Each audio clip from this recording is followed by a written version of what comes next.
When a people rise, they do not rise one by one, they rise together. No revolution succeeds on the back of a single individual, no matter how bold or brilliant. True transformation begins when a collective spirit is ignited, when mothers, farmers, students, workers, elders, and soldiers alike look each other in the eye and silently agree, enough is enough. The power of unity is not just symbolic, it is strategic. It is the force that makes outside manipulation difficult, the glue that what holds resistance together when the pressure becomes unbearable. And make no mistake, when a nation begins to reclaim its sovereignty, the pressure will come. It will come in the form of economic sanctions, media propaganda, political isolation, and sometimes even direct destabilization. But if the people are united, if they know why they stand and what they stand for, no external force can dismantle what they have built. Unity does not mean blind agreement. It means shared vision.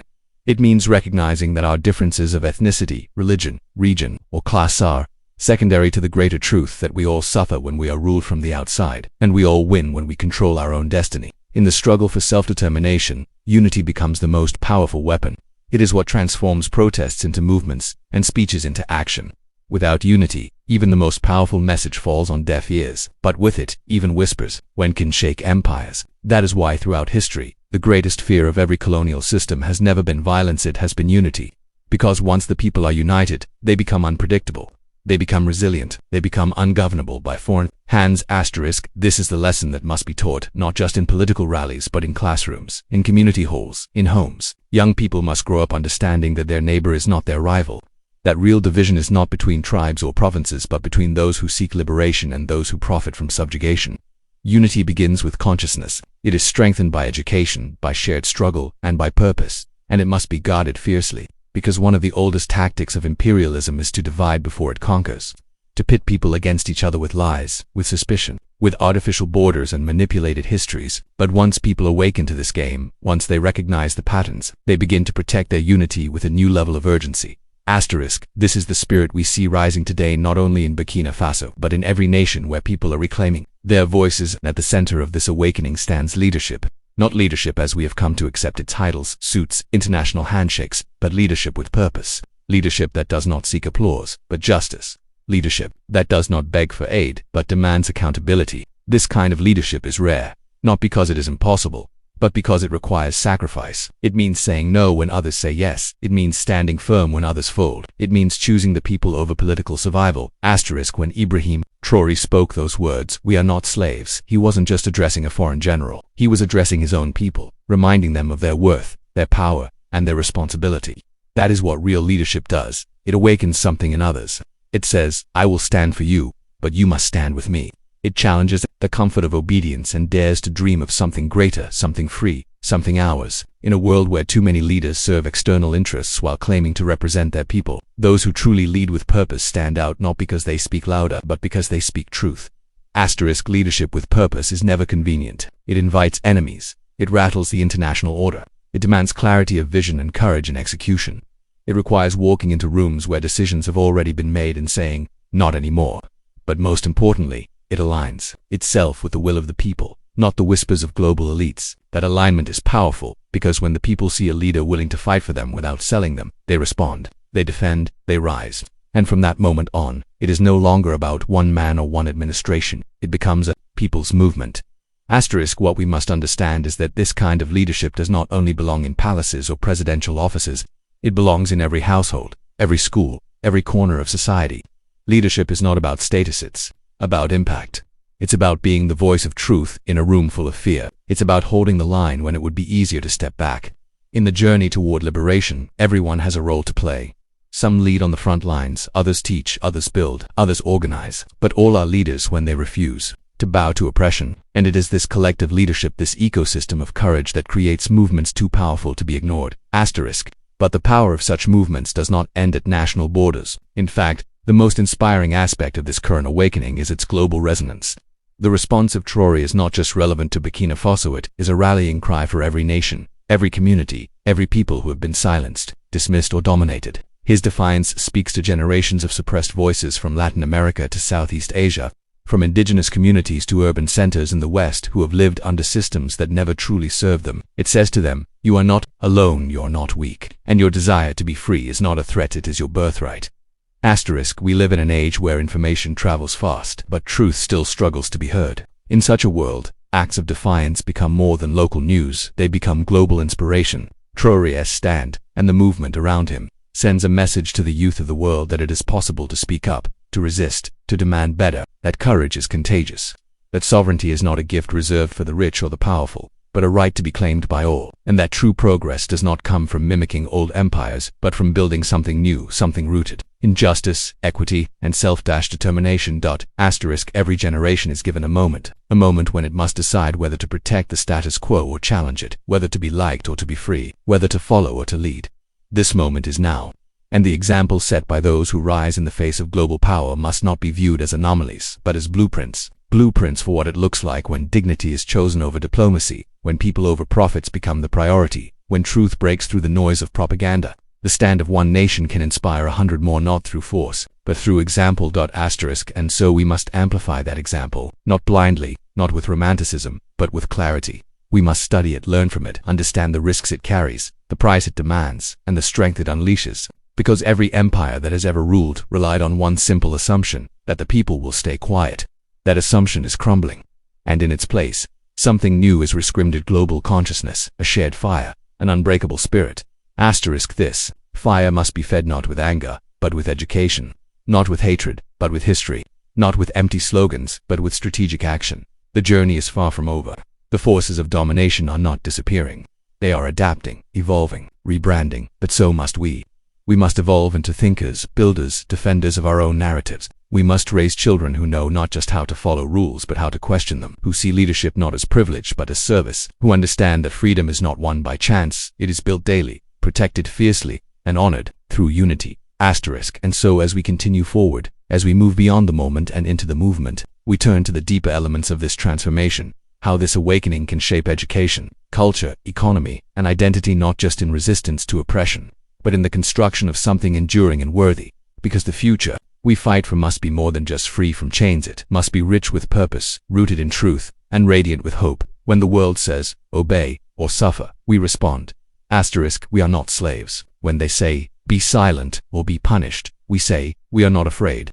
When they say, you can't rise, we roar back, watch us. Ladies and gentlemen, this is not just Traoré's voice. This is your voice. This is our moment. This is the sound of chains breaking and of history turning. So don't look away, don't forget, and most of all don't fall asleep again. Because the next time the world tries to push you down, stand up and say it louder than ever.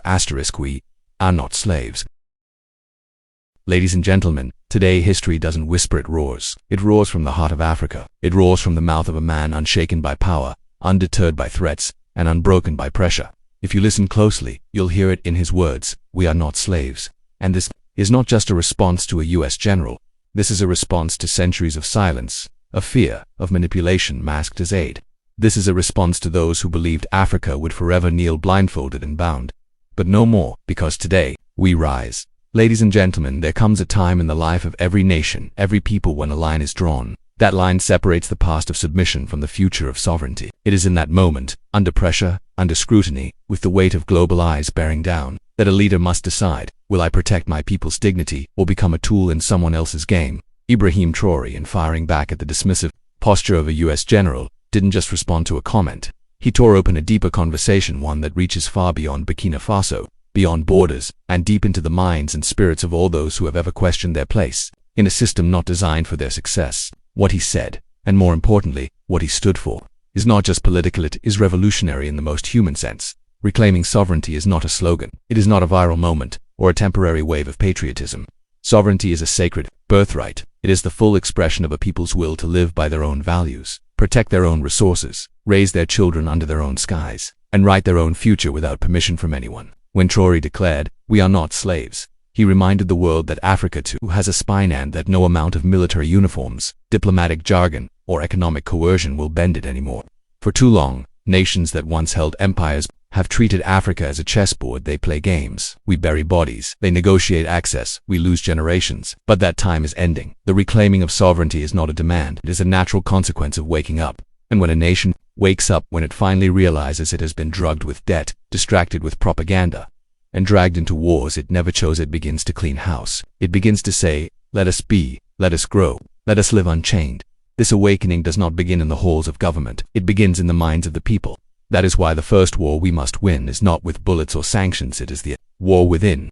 And this brings us to something deeper than flags and speeches, mental liberation. We must face the truth that many have been enslaved not by iron chains, but by ideas, by a subtle but powerful system that teaches inferiority, glorifies dependency, and rewards imitation over originality. From school books that erase African brilliance to media that paints us as forever needy, this conditioning is surgical, it is strategic, and it is effective, until someone dares to unplug.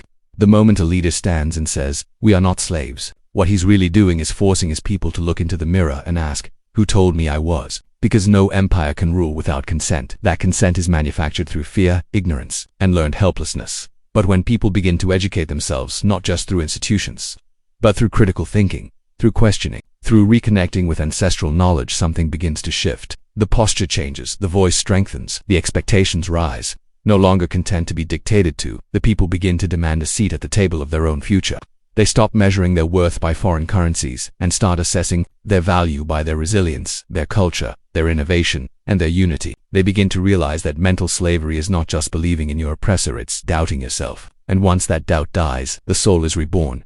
Traoré's statement is not just a rejection of foreign control, it is a call to spiritual reawakening, because a people cannot fight for what they do not believe they deserve. And for decades, many were taught not to expect anything better. They were told to wait for aid, to trust external advice, to accept that security must come from outside, even if that security meant occupation.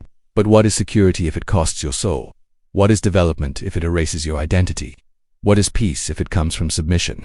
Mental liberation begins when people ask better questions, when they stop accepting the narratives handed to them by former colonizers and start writing their own, when they reject the idea that they must constantly prove their humanity to the very systems that dehumanized them for centuries. This isn't just an African problem, it is global. It applies to every community, every nation that has been told their pain is necessary for someone else's comfort. The courage to challenge that idea is the first act of freedom, and that brings us to the heart of the matter: standing up to imperialism. That word may sound historical, even outdated, but it is more alive today than many realize. Imperialism has evolved. It no longer wears crowns or sails ships. It signs contracts. It sponsors coups. It floods economies with debt traps and manipulates policies through partnerships that are anything but equal.